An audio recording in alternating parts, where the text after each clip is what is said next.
السلام عليكم ورحمة الله وبركاته.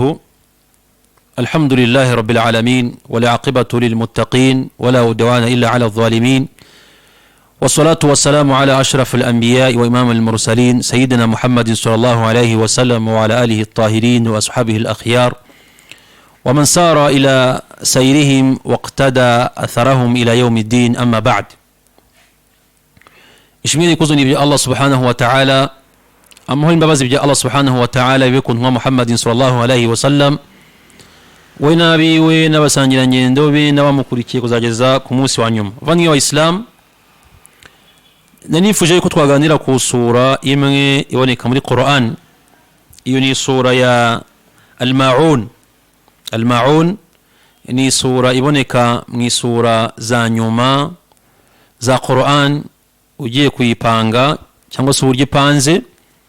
Ni sura ngufi ariko irimo ubutumwa cyangwa se ubumenyi buhambaye cyangwa se urwibutso rukomeye kuri wa wundi washaka kunoza umubano we hagati ya Allah subhanahu wa ta'ala, akananoza umubano we hagati ye n'ibiremwa bya Allah subhanahu wa ta'ala, ndavuga bagenzi be.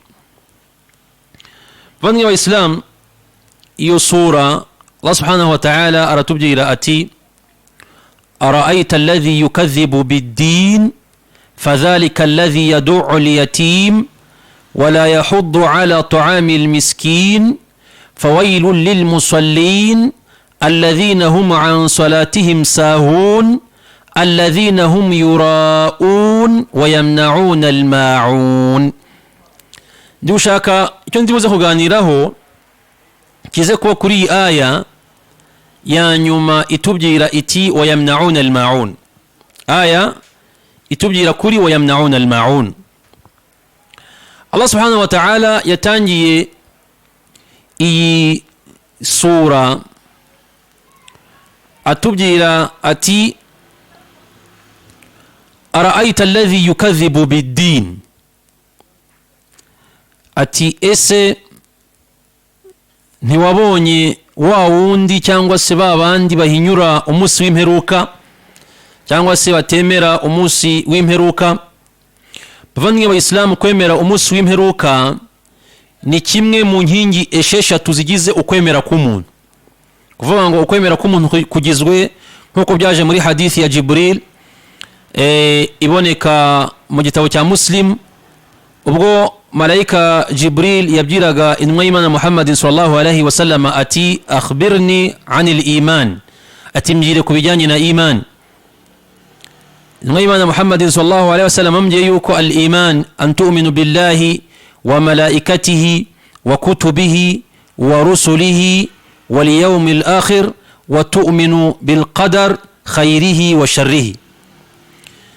Intumwa y'Imana yambwiye ati ukwemera nukwemera Allah subhanahu wa ta'ala, kwemera Allah imana imwe rukumbi, ukemera abamarayika bayo, ukemera intumwa zayo, ukemera ibitabo byayo, ukemera umunsi w'imperuka, ukemera n'igeno ry'ibyiza n'ibibi bitagushimishije yuko biba byaturutse kwa Allah subhanahu wa ta'ala. Nukuvuga ngo rero muri izi nkingi uko ari esheshatu, iyo umuntu ahakanye imwe aba ahakanye inkingi zose. Nukuvuga ngo umuntu wakana umunsi w'imperuka, umunsi Allah subhanahu wa ta'ala azahemberaho abakoze ibyiza agahana abakoze ibibi, wawo hakana uwo ngo abanahakanye Allah subhanahu wa ta'ala. Bavandimwe Islam, rero ntabwo byari bikwiye yuko abantu bakana Allah subhanahu wa ta'ala, kubera ko hari igihe abantu bagira intekerezo zitandukanye, bakiga ibintu bitandukanye, ariko baba nakwiye gushakisha Allah subhanahu wa ta'ala bakamumenya, bakareka kuba mu bo Quran yavuze muri suratu Al-Jathiya aya 24 Allah banenga ngo waqalu ma hiya illa hayatuna ad-dunya namutu wa nahya wama yuhlikuna illa ad-dahr wama lahum bidhalika min ilmin in hum illa yadhunnun. Ahanga Allah subhanahu wa ta'ala yanenza abantu bavuga yuko imana n'ibyayo bitariho, aho ari ubuzima bw'isi twiberamo, bamwe bagapfa abandi bakazuka, igihe cy'umuntu cyarangiraga akavaho ariko ngibingibi abantu babivuga nta bumenyi kandi babivuga bakekeranya, kubera ko ukuri nuko bavandimwe wa Islam buri wari we wese akuzi, hari igihe kigera uwari we wese akamenya Allah subhanahu wa ta'ala, akanamusaba akanamwambaza.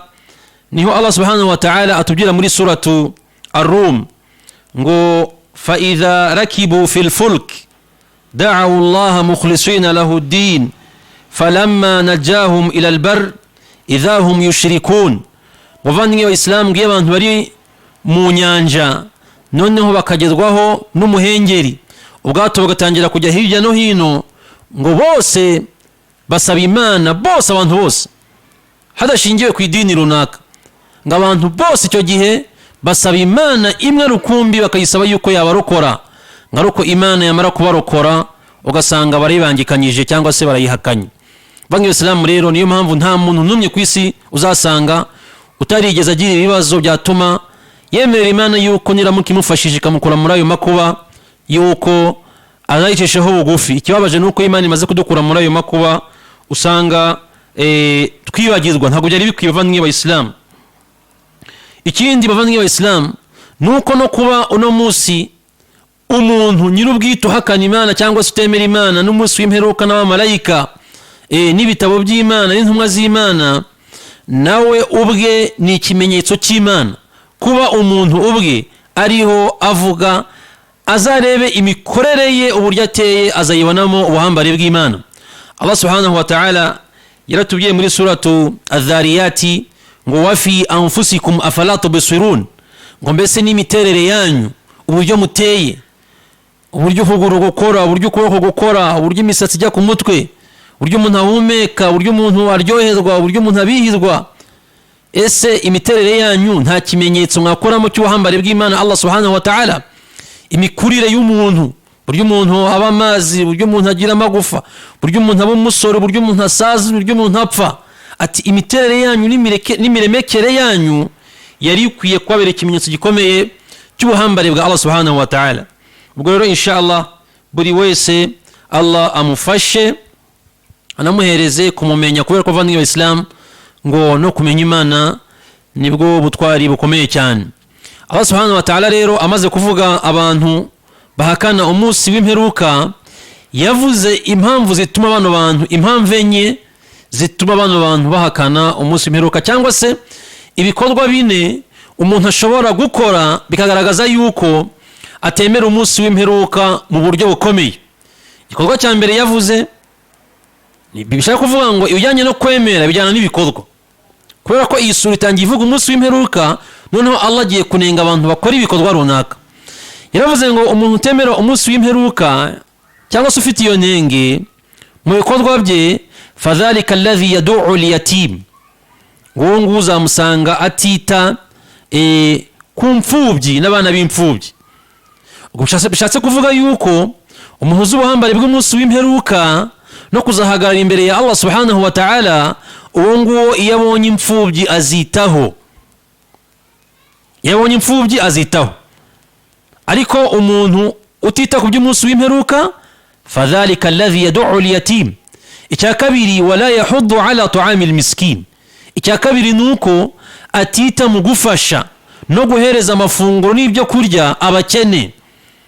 Ubwo bisobanuye yuko umuntu uzi ubuhambare bw'umunsi w'imperuka iyo anyuze ku mukene cyangwa se akabona uwo ari we wese ukeneye ifunguro arimuha. Allah arongera avuga ati icya gatatu, fawailul lil musallina alladhina hum an salatihim sahuna alladhina hum yuraun. Ati ibihano bikomeye biri kuri babandi basari bakina. Ati ibihano bikomeye biri kuri babandi basari bakina. Ni amakosa ko umuntu yasoma agasoma Qur'an agahagarara kuri ibihano bikomeye biri kuri babandi basari, atongeyeho abasari bakina kari bo bafite ibihano bikomeye. Abasari bakina ni bande bavandimwe wa Islam? Ni babandi batita ku gihe cy'iswala, kuko iswala umuntu agomba kwisarira ku gihe cyayo. Ni babandi batita ku isuku y'iswala, ni babandi batita mu kwibombarika mu iswala, ni babandi bakereza iswala batanayisare bakumva ntacyo bibabwiye. Umuntu akamara iminsi atadasari, umuntu akavuga ngo uzatangira gusara ejo. Abangaba baramutse baza umunsi w'imperuka hariya twatangiriye araita alladhi yukadhibu bid-din, baramutse bazi ubuhambare bw'umunsi w'imperuka ntabwo bagakinishije iswala muri ubwo buryo. Alladhina hum yuraun, babandi basari kugira ngo babarebe, nkakajya mu musigiti kugira bamurebe bamushime, akasoma Qur'ani kugira ngo bamurebe bamushime. Uyu nguyu nawe umuntu ukorera ijisho nawe ntabwo aba aha umunsi w'imperuka ubuhambare, kubera ko aha umunsi w'imperuka ubuhambare yagakoze ibikorwa bye byose agira ngo azabishimwe na Allah subhanahu wa ta'ala ejo ku munsi w'imperuka. Bya jambo navuga ni iri bya kane, wa yamna'una al-ma'un, ngabanga bimana ubufasha budafite icyo butwaye abantu bose bahuriyeho. Al-ma'un ni ubufasha abantu bose bahuriyeho. Twatanga urugero, abantu ba mu rupangu rumwe, abantu ba mu kazi kamwe, hari utuntu bahuriyeho. Dushobora kuvuga indobo, dushobora kuvuga wenda isabuni, dushobora kuvuga icyungo cyo gutekeramo, dushobora kuvuga isuka, dushobora kuvuga ipanu, dushobora kuvuga akayungirizo. Mbese bimana banga gutira bagenzi babo ibintu byoroheje buri wese yakenera. Bane Islam yamvu nene mbigarutseho, usanga muri iyi minsi abantu bakunda utuntu bagapfa ibintu batagapfuye, none bigatuma baba n'abanyamutima mubi. Yego hari umutungo umuntu aba afite, ariko nawo ugomba kugirira abandi akamaro. Umuntu wari wese ataza avuge ngo awufiteho access cyangwa se uruhare uko abishaka. Ariko hari n'ibindi bintu tuvuze tutanze nk'urugero, umuntu atagombye kwimana.